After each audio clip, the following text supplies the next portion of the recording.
Today is Thursday. Chafhei Shvat Tovshin Ayin Tes. We are in Teres Menachem Sefer Mamorim Tovshin Yud Gimel. In the Mamar Yud Beis Tammuz Tovshin Yud Gimel. Leman Daas Kolamei Oretz. We are on page Kuf Tzadik Beis Ereis Vov. The Rebbe is explaining the idea of Havaya Hu Elikim, that the revealing force and the regulating force are one. And the Rebbe is explaining that on four levels: Bashamayim Mimal, Al Ha'oretz, and Al Ha'oretz Mitachas.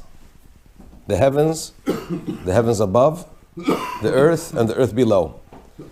The heavens, the Rebbe explained, is a reference to Elam Atzilus, the world of emanation. Bashamayim Mimal, the heavens above or beyond the heavens, are the levels that are beyond the world of emanation.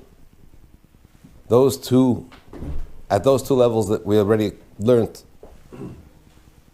how Havaya Hu Elikim, the revealing force and the withholding force, are one. Now the Rebbe is moving on to Al Ha'oretz, the earth. As the Rebbe explained, Ha'oretz is Bia, Bri Yitzira Asiyah, the world of creation, formation, and action.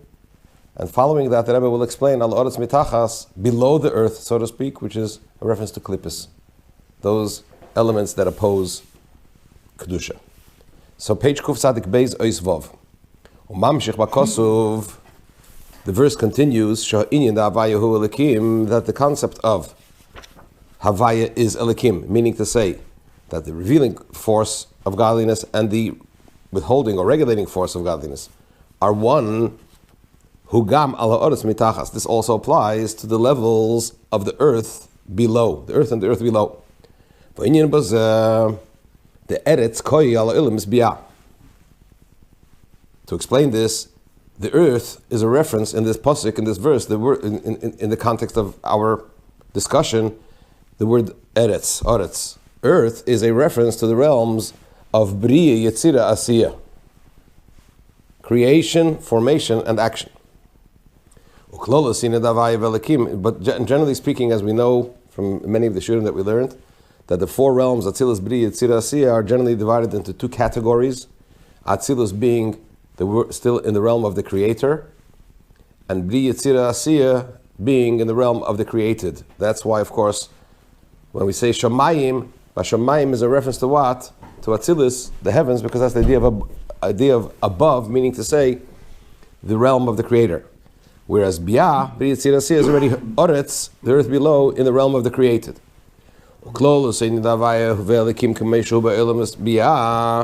Generally, the concept of Havaya and Elikim, when we speak about the revealing force and the withholding force, in the context of the realms of Bria Yetzira Asiyah, this is the idea of Ruchnius and Gashmius, spirituality and physicality. Meaning to say that Havaya, Yudke Vavke, would be a reference to what? A synonym for what? For Ruchnius, spirituality, and Elikim would be a reference to Gashmius, physicality. What is the difference between physicality and spirituality? What is the difference between the two?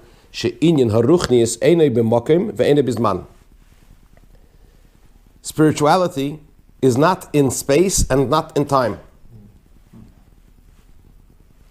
Umasha Matzinu, says the Rebbe obliquely in the brackets, and that which we find Kamein Yonim Shel Kedusha, a number of matters of holiness, Shekshurim Makim Azman, that are connected to space and time.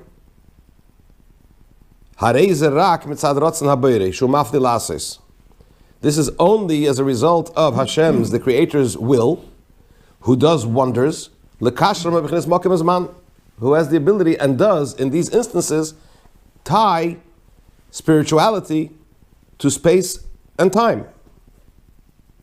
But inherently, spirituality is not in space or in time. That's one way of explaining it, that when spirituality is connected to physicality. For example, there are certain things certain mitzvahs we have to do at a specific time. The mitzvah is something spiritual. Why is it connected at a certain time? Shabbos, Yom Tov, Rosh Chodesh, right? If we're talking about spiritual levels and they're not framed by space or time, why are they connected to space or time? So one explanation is because the Eibishter willed it so. But really and truly, without Hashem's will that they should be connected, innately they're not connected. Ruchnis is not framed within space or time. So one way of explaining it is because it's Hashem does wonders and connects them. Or another way of explaining it is that indeed those matters that are connected, those spiritual matters that are connected to space or time, are in fact, even after being related to space or time, are still not connected to space or time. I'll explain that in a minute. It's merely that the space and the time with which they are associated are merely vessels or channels for this specific revelation. As is known, the two opinions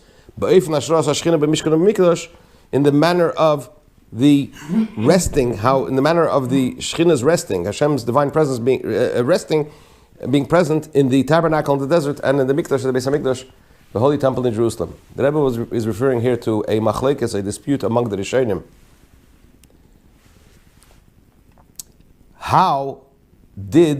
In what way did the Shechina, was the Shechina present in the Beis HaMikdash, for example? So the two examples that are brought, if you look in footnote 36, he refers to Likutei Sichos, volume 19, page 141. The Rebbe over there discusses I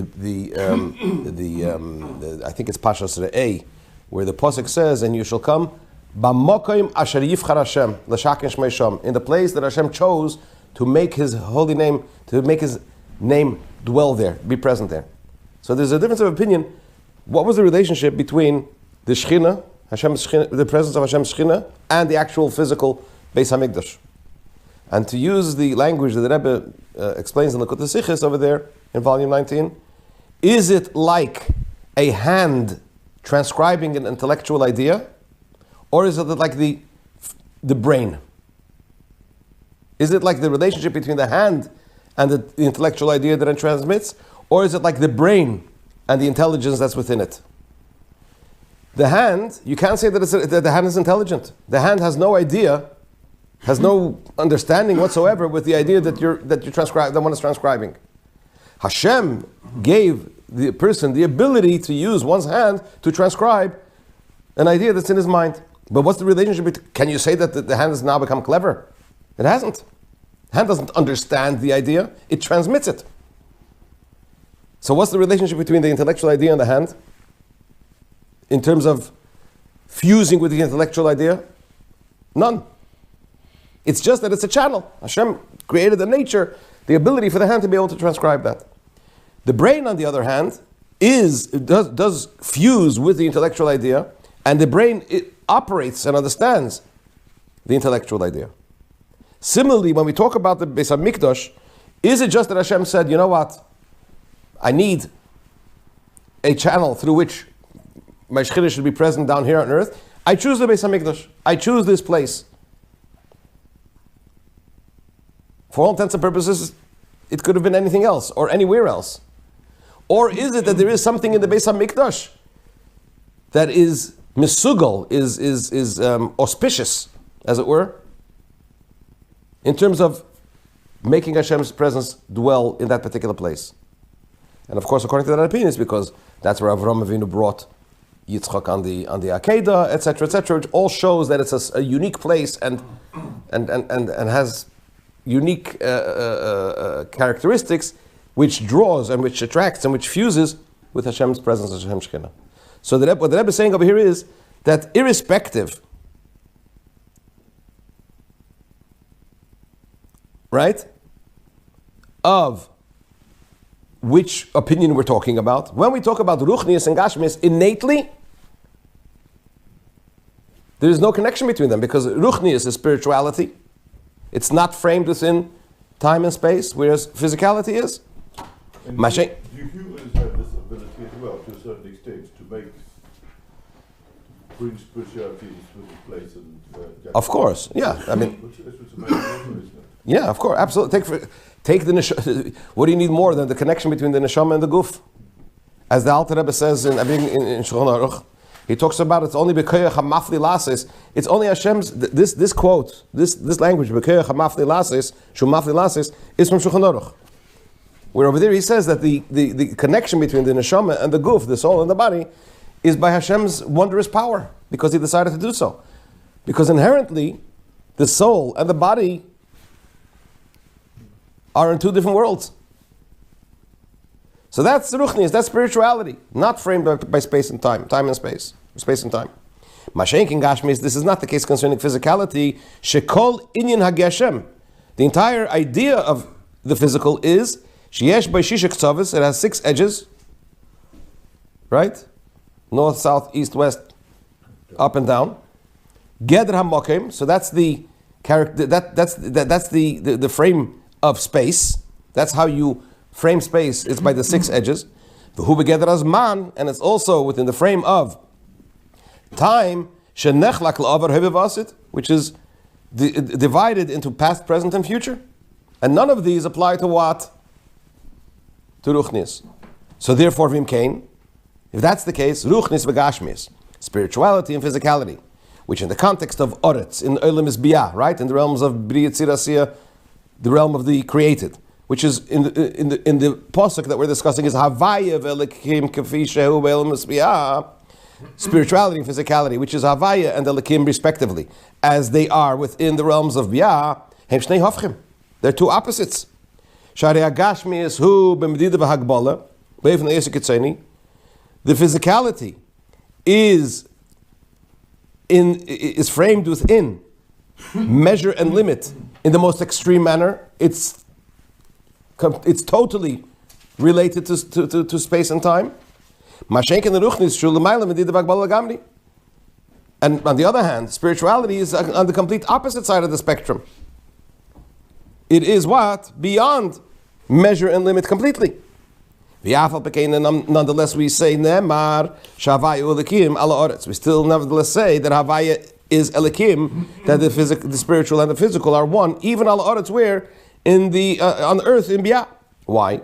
Kiki Yumitzias Haruchnias Havaya the Elam is Biyah, because the existence of the spirituality, the continued existence of the spirituality, which is Havaya, in the realms of Biyah, he dafkel dezet only through the fact sheyesh la'achiza bahamata, that it has a hold in that which is below, ad lemetzias hagashmias elikim, up until all the way until the extent that what in the physical existence, which is elikim. The only way havaya, which means the way in accordance with the Seder Shtal is the chain order of creation that Hashem established, the operating system of the worlds, the way Hashem established it is that for spirituality to be present in Biyah, in the realms below, or to use the more general phrase, Gashmias, it has to be present down here, it has to hold on to Gashmias. It's only through a physical channel, a physical means that draws and holds the spirituality down here below. In other words, in order for godliness to be drawn down from the realm of Atzilus emanation, the realm of the Creator, so that the realms of the created could come into existence, in a manner that the energies of Biyah, the domain of the created, should be energies that are measured and limited. They must have a hold in vessels. They must have a hold necessarily in vessels below. The parable for this is like fire, shalamata down here below, without the thing, the object on which the fire holds on, that it's consuming. It's naturally drawn to the source of the fire, which is above. And the same thing is with the Gemasa Binyan Ha'er, the moral of this, as it were, how it plays out in divine energy, the Eish Eichlahu, top of page Kuf Tzad Gimel, the verse refers to Hashem, which means to Hashem's revelation, the light, the Eir, as a consuming fire. So it has similar characteristics to fire. What are the similar characteristics to fire? The light, the energy, the revealing energy, cleaves to its source, and naturally is drawn and wants to go up above and be subsumed in its source. The reason why it does not disappear above and become nullified from existing down here below, it's specifically and only because it has a hold in the vessels. The kivon another few lines, or we have to stop. The kivon being that the vessels, even though they are also godly creations, but their cleaving to their source is not obvious. They're created in a manner where their cleaving to the source is not obvious, so therefore they have, as it were, a discernible identity. Therefore, they have the ability to hold on to the light, that it should remain down here below. So the non-dveikus nikeres, the non-obvious cleaving, which is a characteristic of the keli, allows for the once it grabs on for the light, the energy, once it fuses with the keli, with the vessel, it causes the to remain down here below. And without that, the would expire and go back into its source. So therefore, Havayahu Elikim, the and the keli are one, even where Allah Oretz down here below in the realms of Biyah, the realms of the created. And then the Rebbe is going to explain, so this is how it's Havayahu Elikim. Then the Rebbe is going to explain how the keli has something which is similar to the in Biyah. So therefore, from both sides, Havayahu Elikim. More about that in Mitzvah Shem tomorrow.